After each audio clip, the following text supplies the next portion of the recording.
Hi everyone. As I shut my TV off, I'm so unprepared. I just realized that TMZ is like blaring in the background. Does anybody else watch TMZ? I love that show. Anyways, hi everybody. Fashion stylist Tricia Cromwell coming to you live on Facebook because it's Tuesday and I have some fun stuff to talk about. So, the word bougie is not new. It's been around for a while, but there are said songs and slang terms that I think are bringing it back and bringing it a little mainstream. And so I want to talk today about being brand bougie. But first I want to give you guys all an update on what I've been up to because some fun stuff, as always, there's so much going on. On Sunday, I filmed a new episode of my style segment for Xfinity On Demand at Best Dressed in Boston. Okay, I just said a lot in that one sentence, right? So for those of you who don't know, about 3 years ago, I was approached by Comcast and asked to host their style segment, Cheap Chic. And that is obviously kind of bringing fashion and trendy but money-saving tips to fashionistas, kind of where to shop, how to save money, some tips and tricks that I have.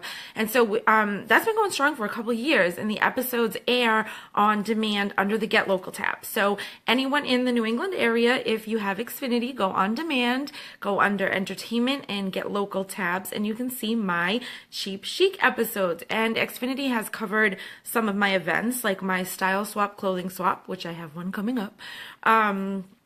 They've covered some of my speed styling events. They have filmed me redoing people's closets, doing makeovers, partnering with hair and makeup. Just so many tips and really fun things. And so, oh, hi, Mom. Thanks for the thumbs up. You can always count on your mom, right? Like, always count on my mom for a social media like and view. Thanks, Gail. Shout out. But what was I saying? Thanks a lot, Ma. I'm just kidding, but really, what was I saying? Oh, Best Dressed. Yeah.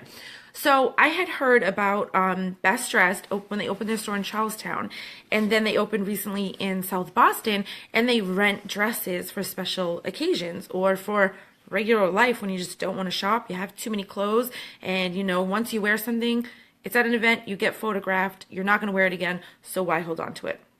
So we had to reschedule a couple times because of the snow and the St. Patrick's Day parade and crazy things. But finally last Sunday, we were able to get in there with the crew. And Nicoletta, who is one of the sisters who own the stores and the genius, stylish people behind this like whole new way of shopping and fashion, I was able to interview her and we did some style tips, and literally it took months of people telling me that I have to go to that store, and I apologize people for taking so long, but you all were correct. Like the styles that they carry, the designer names and the prices this is crazy. Like for $40, $50, $60, you can just rent a look for a night and then send it back. I mean, men do it all the time. They rent tuxes, right? And think of how much they spend. And this is literally, you go pick out a dress, reserve it for the date you want, pick it up, wear it, drop it off. They do the dry cleaning. Like, I had so many questions. Like, obviously renting, like, how does that work? And what kind of brands are they bringing in? And then seeing the store and being able to actually ask all these questions. It was such a fun interview. It was such a fun time. So definitely check out Best Dressed and stay tuned for when my Cheap Chic episode comes up. And then also tune into Xfinity On Demand. Starting April 1st, they are recycling and showing all of the episodes that we've ever done together for Cheap Chic. So I'm excited. And then also shout out to two awesome women that I was able to sit down with so far this week. So one is Nancy Zare, and here's her card. I always forget it's backwards. Whatevs.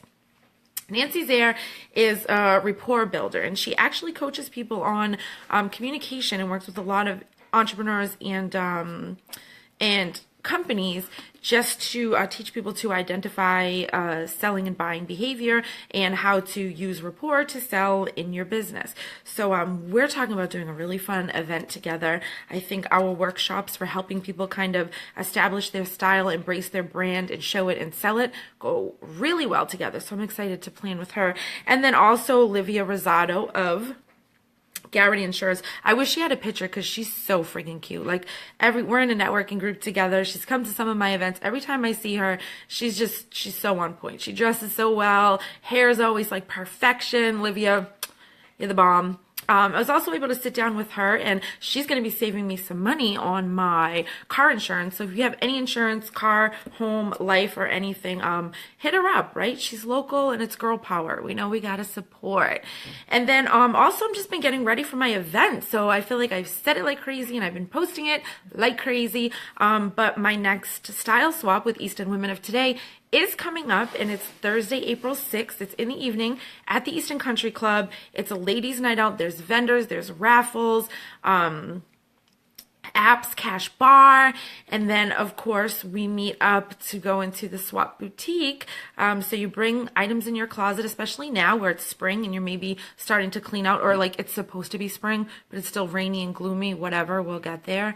But you just kind of look at the items that you didn't wear for the winter. Why didn't you wear them? If you don't need them anymore, donate them to the swap. Start taking out your spring clothes. If you're thinking, this doesn't fit me anymore, this isn't trendy anymore, I changed jobs and I don't need all these dress pants or these button downs anymore, you can bring them to the swap. So for as many things as you bring in, you can take that amount back out. If you bring 10 things in, you get a little ticket, so that when we open the swap boutique, you go in and you shop it just like a store.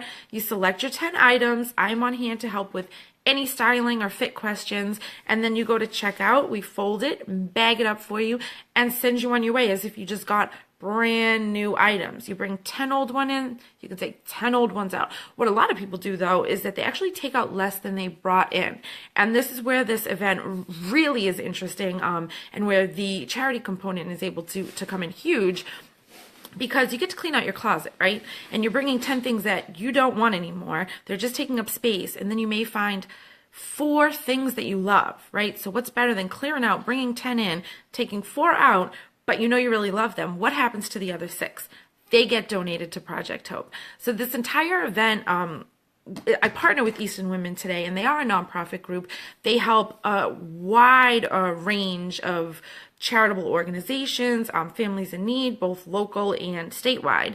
And then also all the leftover clothing, I personally donate to Project Hope, and I set up a pop-up shop, and I help to style the women just to get them outfits for job interviews and jobs once they land them.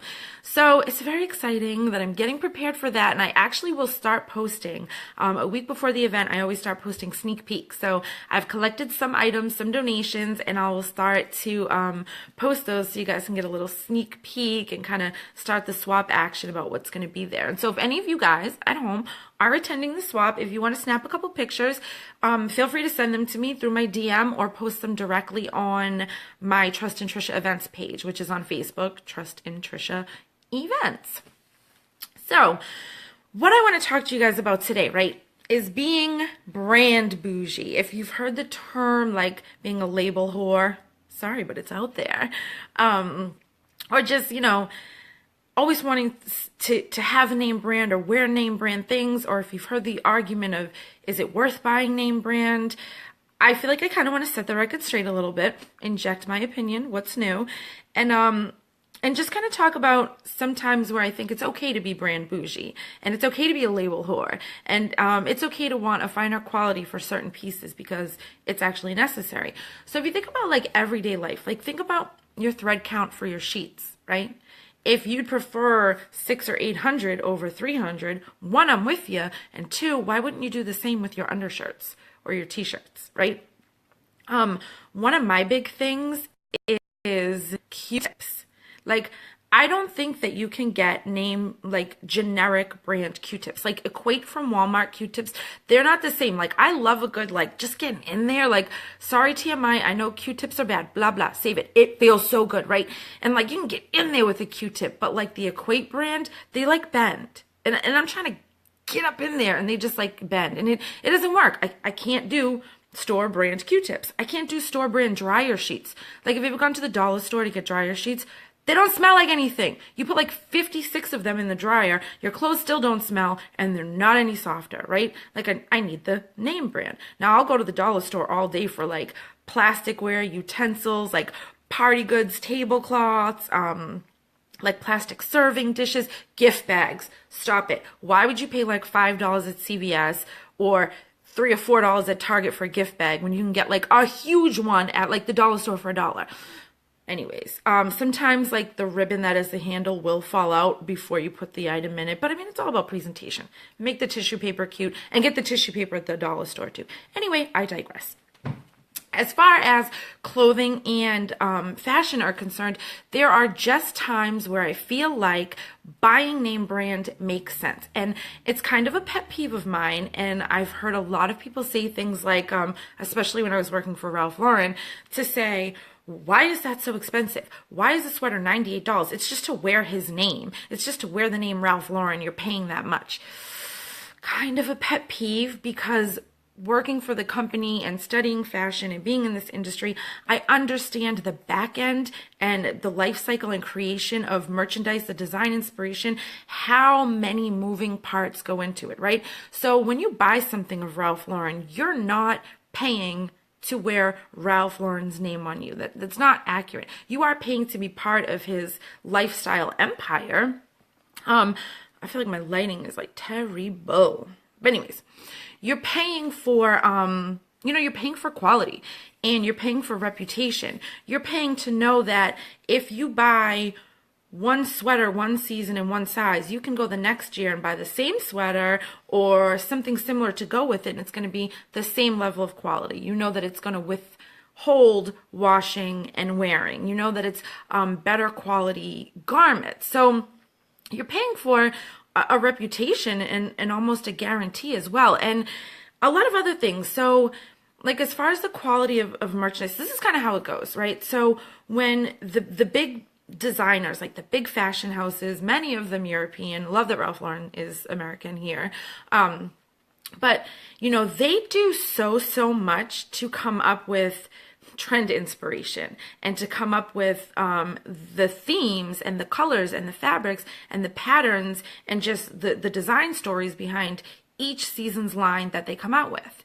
And it's a lot of times that these design houses and these designers, and you paying for these brand names, you're getting quality merchandise and you're getting trendier items, right? Because these are the fashion houses that set the trends. They're the ones that are, showing at New York Fashion Week. They're showing at Paris and London, and they have done the research. No matter what it is, anything can inspire a designer, right? Anything can inspire anyone creatively. However, when you are the head of a fashion house and you come up with an inspiration, you now have an entire team that you employ that has to go out and do these things. So I remember being with Ralph Lauren, and we visited the home office and we talked to the design team, and we went into one of their inspiration rooms, and they had this huge inspiration board on the wall. It had so much in it. So Ralph Lauren, and I'm not like a pro or have inside info, like you guys can Google this, but Ralph Lauren takes a lot of his influence and his inspiration from old movies, and he's really into old movies.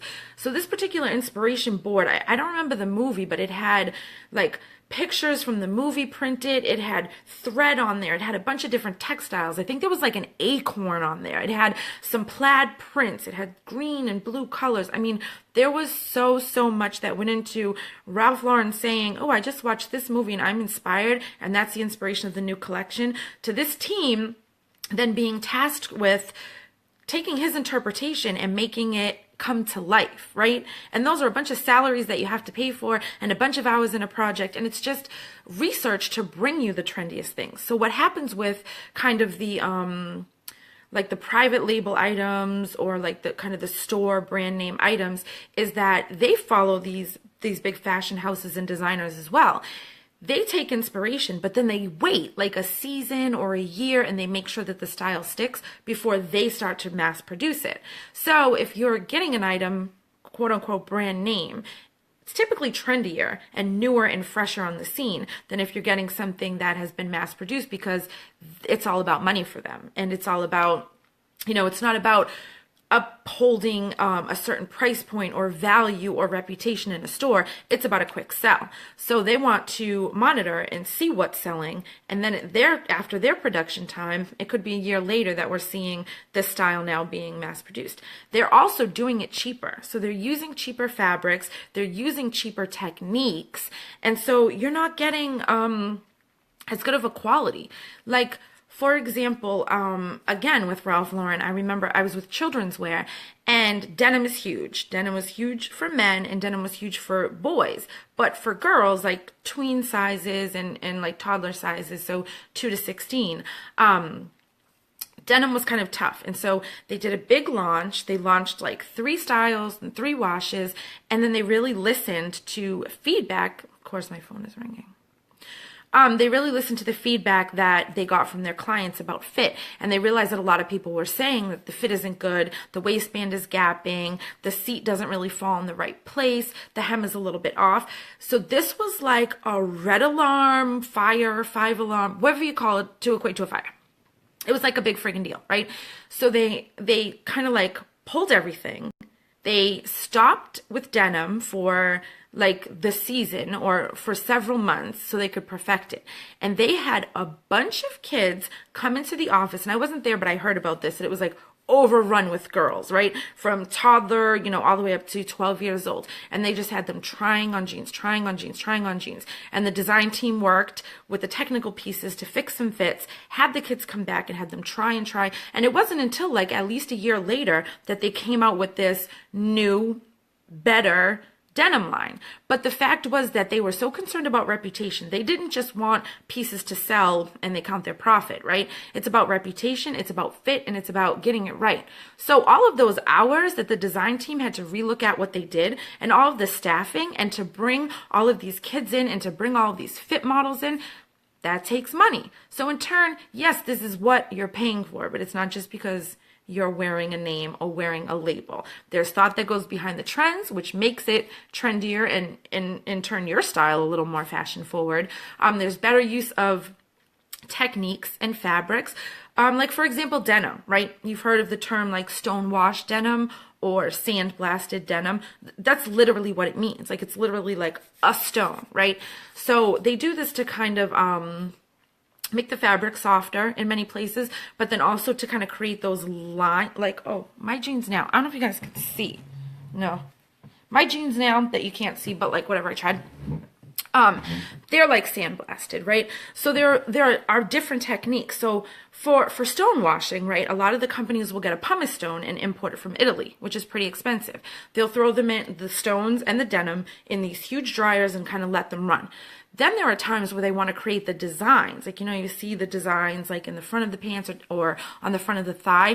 Literally, and I know that Ralph Lauren had done this for some of their jeans too, because obviously we learned the information. They were hand stone washed to create these intricate and flattering and intentional patterns. Now, a lot of the companies that then want to do things faster and cheaper, and they just kind of want to turn inventory, some of them are using chemicals that probably aren't even safe to try to achieve the same effect, but the same thought isn't put into it, the same design, and then the same fit. So this is another really, really important thing to me, and why I'm brand bougie about some clothing, is that the fit is so important. So there's kind of like a standard size chart, I guess, of what sizes are. And then designers and companies will use fit models. So they'll design according to these specs, but then they have a fit model come in that is their ideal, that fits the spec, whether it's, it's height, size, measurements, chest, waist, ratio, all that stuff. They have a fit model come in. Well, some of these companies invest way more time into perfecting the fits. Hi, Tamika. Thank you. Some companies spend way more time perfecting the fits on the fit models than other companies do. And that just makes the tailoring so much better and the fit so much better that I'll pay more for a pair of jeans that fit me better. I know they're going to last and they look great on me, so why wouldn't I, invest a little bit more? How does that happen? It happens in the production, the design, the material, and then of course the fit. Like, I read an article recently about a male fit model, and he was saying, like, what was it that, don't worry, I took notes. Oh, Zara. So he was a fit model for the store Zara, and he would go in, and in like a half of an afternoon, a couple hours, he would bang out like 10 different pairs of pants, try them on. Okay, they're good. Oh, those aren't good. Okay, those are good. Yep, great. And never revisit it again. 10 pairs of pants in a few hours. On the flip side, he was also a fit model for Burberry, where he would go in a couple times over a several month period to try on the same design, because he would go in and the design team and the fit team would figure, okay, this isn't sitting right, this isn't exactly in the right place, let's alter this. But then instead of just going and altering it and then mass producing it, they had him come back and remeasure and refit, and they did not mass produce this item until it was perfect, right? So if you think about it, you're paying more for Burberry than you're paying for Zara, but if it's better quality, it lasts longer, it's trendier, and it fits you better, that's what you're paying for. Not just the Burberry symbol, not just the Burberry plaid. It's not that simplified. I hope that makes sense. Like, I feel like I could like go on about this forever, which is why I took notes, because last week's live was 34 minutes, and I don't know if you guys like me that much. I don't know if I should go 34 minutes, like, oh, I'm thinking like 25, but we're gonna see what happens. So then I just want to tell you some of the items that I feel like it's okay to be brand bougie with. So the first one is a bra. So I have some little fangs hanging up here, right? So the first I'll go with a bra, obviously, for the ladies can relate to this a little bit better. But this is actually a peach bra, which they sell amazing like undergarments and basics, and I work with the company. So if you need to be hooked up on any athletic wear, panties, camis, tank tops, layering pieces, bras, I got you, holla at me. I'll put the link below. But this is a peach bra, and if you can tell just from the construction, like in the width of the shoulder band, in the width here where this should sit flat against you, in the buckles, the detail of the design, this is not the same as walking into TJ Maxx, as much as I love that store, and buying a bra that's $7.99. It's just not the same. If you are, small enough chested that you can do that, that's great.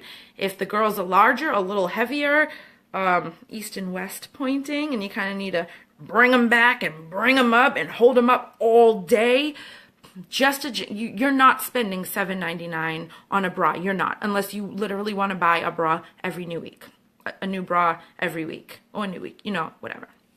I've had luck with Victoria's Secret. I've heard a lot of people complain about them and say that the bras don't withstand wash very well. I take care of my items, all of them, no matter what it is, to the smallest, most inexpensive thing. So you definitely have to take care, and the more you spend, the more care you take, I think. I personally have had luck with Victoria's Secret, but I've heard some bad things. But as far as bras, holla at me through Peach, or like Wacol, Maidenform, Natori. Those are all really great brands that you can get at department stores. But like picking one up at, kind of just an off price where they don't specialize in bras, you're not always going to get the fit, the support you need, and it's not going to last as long. Also Spanx. Let me show you guys. This is TMI too. Like, because you guys know this is all my stuff, obviously. Okay, this bad boy, yes. If you see me wearing a dress, there's a 68% chance that I'm wearing this bad boy underneath. Let me tell you, this is Spanx brand. Let me tell you a story. I got a Diane von Furstenberg dress for like way too cheap at TJ Maxx. It was like a $300 dress. I got it for like $59 on clearance at TJ Maxx, right? But I need a little something. So I need a little smoothing, a little tightening. So I went shopping for Spanx. This bad boy, promised to make you look 10 pounds lighter, I kind of believe it, was $96. So let me repeat myself. I bought Spanx for $96 so that a $59 clearance dress would look a little bit better on me to host an event. And guess what? I do not regret a single penny. I have worn this thing so much. So ladies, if you've tried on Spanx, right, we kind of just use the term loosely and call them all Spanx, but this is actual brand name, the company Spanx. But if you've tried on shapewear, Sometimes it's brutal, man. Oh my gosh. Trying those on in fitting rooms. Yes, you guys agree with me. I'm getting the thumbs. I'm getting the hearts. I know. Trying it on is brutal. Like you can barely pull the things on. They're so uncomfortable. They're thick. They're too tight. And then a lot of people are like, I can't wear Spanx. I don't know how people do that. It's because you're trying the wrong brand on. Literally, this looks like, I don't even know. It looks like some type of warrior gear or something. When I wear this, I can't even tell that I'm wearing it. So again, if you're going with a brand name where it is actually a Spanx or Yummy Tummy, is way better than trying to go into, again, TJ Maxx, sorry guys, or, you know, a store that doesn't specialize in shapewear and trying to get yourself something. You're going to be super uncomfortable, and the reason is because they're not putting the thought into the fabrics, the product, or into the fit. Like there are places where they place panels so it's a little more breathable. Like my Spanx has like a little, I don't know if you guys can see this. It has like it's like tight here to pull you in and on the legs, but then it has like the little booty cheeks are like, it's like regular fabric and it's not the crunchy fabric, right? So like your booty can breathe and you can sit and you can walk, but then you have a little pull here and then smooth here for like the back fat and the wings. Fellas, if you're watching, I apologize, but this is what goes on for real, for real. All those pictures you see on Instagram and you like, this is what's going on. Trust and believe. So something else is jeans. Like I had mentioned, I definitely believe in spending a little bit more for denim. I wear my denim like crazy. It's an industrial product that was brought onto the scene by men for work for a reason. They last, but there's also a way that they're super flattering and they look great. So I'm a major fan of designer jeans, and I don't think, again, oh, it's because you're wearing a name on the jean. Nope, it's because the pocket is in the right place, the hips fit me correctly, it's not giving me a muffin top, and I probably had to get it hemmed, but you know what, it was worth it. Forever 21 sells jeans for $9.90 and for $11.90. And please understand, I've had those in my day, for sure. They don't fit the same as the $200 jeans I have now. And guess what? Now, gravity has kicked in, my pizza and Mountain Dew diet has kicked in, and I need some help. I need more help than Forever 21 can provide me. And that's when it's okay to be a low brand bougie. Also, so consult my list here. So I did bras and Spanx. Okay, so jeans. Also, Power Woman dresses. So have you guys ever noticed, like especially ladies, if you remember shopping in like the juniors department and then you got to a certain age in your 30s where you like still like the juniors styles, but you like, what? This is not a size large. This does not fit me anymore. I'm not a junior's medium anymore. And like, I look lumpy. Well, a lot of those things aren't reinforced. Like they're not double knit. They're not using a fabric with the perfect amount of stretch or spandex or support. It's just kind of basic cheap fabric that they found and can sell it basically cheap. So like, here's a good example. This Trina Turk dress, which Trina Turk is, you know, fairly high-end, found at Bloomingdale's. For me, honey, found at TJ Maxx, because you know how I roll. This, I can prove it to you because I didn't wear it yet. A $200 dress that I got at TJ Maxx for $34. Trina Turk. That's how I roll. But why do I love it? I will tell you. And I wish I could back up more to show you. But it's reinforced. Like this material is no joke. It's thick, it's sucking in where I need to be sucked in. It is lined, which a lot of times you won't find that with a lot of the more inexpensive designs or labels. They're kind of just the garment as is. It's lined. They even thought to put this little cute detail in so that if the lining shows, it looks like you're wearing a slip anyway. But this material, like, can you listen? Yeah, this is no joke. Like, I'm not going to sit down and rip this, and it's going to hold me in where I need. And because the fit models are much more precise and specific, and Trina Turk's design house and team takes the time, the placement is super flattering. So where this dark paneling is on the side, that always works wonders to create an hourglass shape. And because I bought my size, and they have accurate fit models and done enough testing to know my size, it falls in exactly the right place. And then same deal for this dress.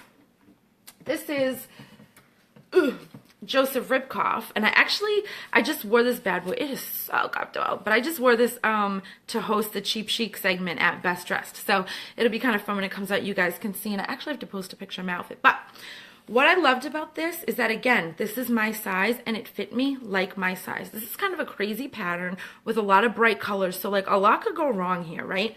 Let me tell you what. One, I was for sure wearing them Spanx underneath, please believe. Number two, this color blocking, see how it goes into the turquoise and then it goes back down to the white? Well, guess what they did? They put the darkest color where the ruching is, which is super flattering, and where the busiest part is. So do you know what that did?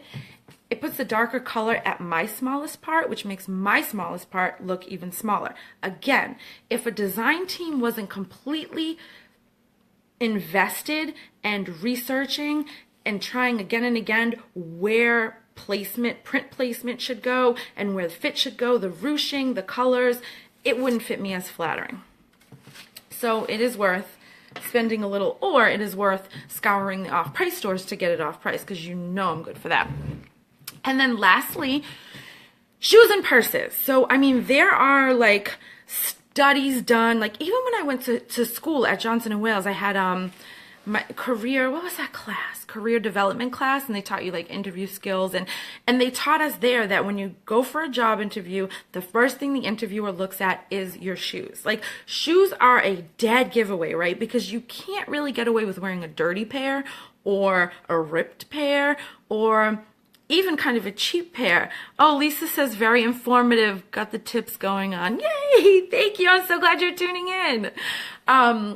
So definitely when it's a leather good, like a purse or a pair of shoes, that's something I definitely recommend investing in, just so that it lasts you longer and for comfort, right? So so let's be clear, right? This shoe right here is my baby. And this is a Christian Louboutin that I actually bought when I went to Paris in 2008. This is expensive. This is high-end. This is a 5-inch heel. This is excessive. Not everybody can pull this off. Not everybody has to spend, I think I spent like 600 euro or 800 euro on this shoe. But please understand, when I found out I was going to Paris and Europe, I was like, that is the one place I'm going and the one thing I have to do. I don't care what else we do. The Louvre, Eiffel Tower, cool. I got to get me some Louis, which I did. And I saved up. This is excessive, right? So when I say go brand name because you're going to get trendy and you're going to get quality, you're going to get comfort, I don't mean that you have to spend $600 or $800 on your shoes. What I mean is, did you all know that Payless sells their shoes for like $30? Like, I don't even know who they think they are for $30. And you're wearing like straight plastic with no support. So investing to get support and comfort, especially if you're on your feet, especially if you have any hip, back, or knee problems. So I've worked at a plethora of sneaker stores in my time.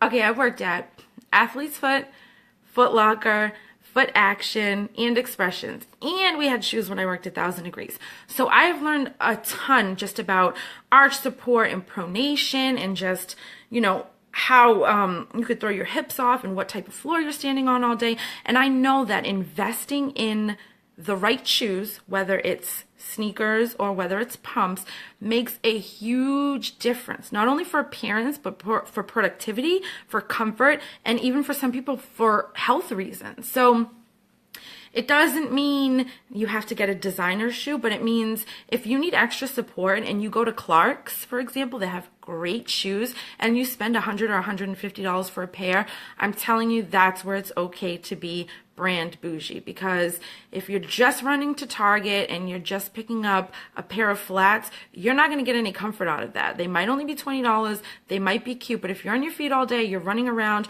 or you have other issues to worry about, invest the money. And if you're doing something like an appearance or a talk or a job interview, also some things to keep in mind. And then purses, the same thing. So I put my purses through it. Like, I will throw everything in my bag, especially because sometimes, like, I leave the house in the morning to run an errand and then I end up going here, here, here, here. All of a sudden I'm not home again for 10 hours, right? So I have makeup, I have food in my, it's funny, I was actually just looking the other day at how much freaking food I have in my purse. Like, you would think like I had a tribe of like children or animals following me around that I had to feed all day, but honey, it is just me. Anyways, stay prepared, right? they're not healthy snacks by any chance. What can you do? Anyways, point being, I put a lot of stuff in my purses and I need for them to last. And I've noticed two things about getting a cheap purse. One, the straps suck. And a lot of times they hurt. Like, have you ever filled, like overfilled, like kind of a, a designer or a genuine leather bag? And the strap, sometimes you're like, oh, my bag's heavy, whatever. But if you have a cheap bag where it's like vinyl and it's like those thin straps, it cuts your shoulder and you have like a mark in your shoulder. I know I can't be alone on this. So, of course, I have a visual because that's how I roll. But, so this bag here, it's a tote bag. It looks like a Chanel. It's not. That's on my list. But for right now, this is just a BB knockoff. But look at the straps. Do you see how it's fraying? It's super thin. It's not real leather. It's not reinforced. And this is what happened to my bag. Well, I paid $39 for a huge tote. So what did I think was going to happen? But the problem is they sell these huge bags so you can put a bunch of stuff in it. But then the bag construction is not even strong enough to hold all the stuff that they made it big enough to fit. Right? So now let me show you a different example. Oh. I should have kept my props a little closer. This Louis Vuitton bag that I have, and as you can see, it's old because, as you know, and again, with genuine leather, it ages so beautifully. Like, this started out as a really light beige, and over time, it has just naturally turned into a really sweet, rich cognac color, right? So a cheaper bag that's not leather or vinyl or plastic, you're not going to get that. You're just getting cracking and that's it. With like a natural material, you're getting a lot of this beautiful wear, but also look at the strap. You can tell by the color, if you have a Louis, how long I've had this bag. Nothing. No fraying. All the stitching is intact. The strap is wide enough. It's strong enough. Like, they've tested this stuff. Another example is this Ralph Lauren bag, which is also a really good size. And again, look, it's reinforced, it's tested. They know how much this bag can carry, and they know how us women are on our purses. So yeah, I paid a little bit more for this. Yeah, I paid way more for my Louis Vuitton than I paid for that BB tote. But guess what? The Louis has lasted me several years longer. So, in conclusion, ladies and gentlemen, if you consider yourself brand bougie or a label whore, or you like to wear name brand and it is the status, I feel you, I'm with you, but there are real legitimate reasons why you love these. Laura Lee, durable and reliable, it pays for itself. Exactly. And there are times where I will spend less intentionally, like on costume jewelry, right? It's in and it's out. Sometimes it gets broken. On sunglasses, a lot of people don't invest in designer sunglasses because they lose their sunglasses all the time, or they put them on the head when they're not wearing them and it stretches them out, or they get out of their car and forgot their glasses were in their lap and they fall on the ground, right? So there are times where having something a designer or brand name doesn't make sense for someone's life, or it's not necessary. But these times with purses, shoes, jeans, dresses, Spanx, those are the times I feel like it is important. And please, please, please set the record straight. Don't think that these designers are just so into themselves, they want everybody wearing their name, so they just charged more. It really means that there is so much into, the photo shoots that they do. Like, some of these companies are traveling abroad to do photo shoots for their catalogs to sell the product. There are teams behind everything. The thought process, the inspiration, the education of everyone on the team and the experiences, everything goes into it. The production, the material. Laura Lee says you don't have to pay a lot if you go to the swaps. Hey!